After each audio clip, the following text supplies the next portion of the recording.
நேத்து என் பையனுக்கு karate tournament இருந்தது. இது 2nd டோர்னமெண்ட்டு. லாஸ்ட் டைம் வந்து டோர்னமெண்ட் வந்து சாட்டர்டே வச்சிருந்தாங்க.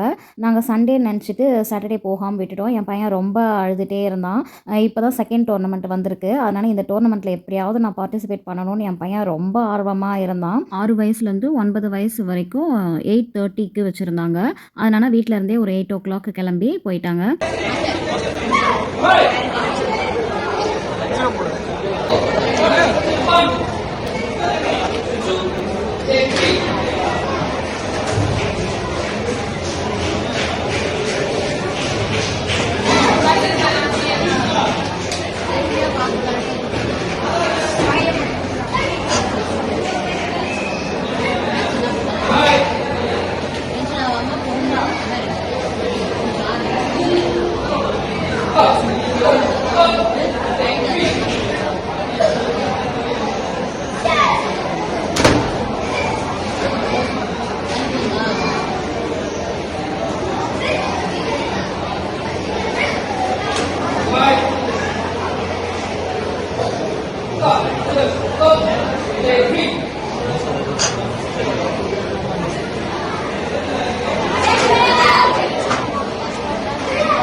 Bye.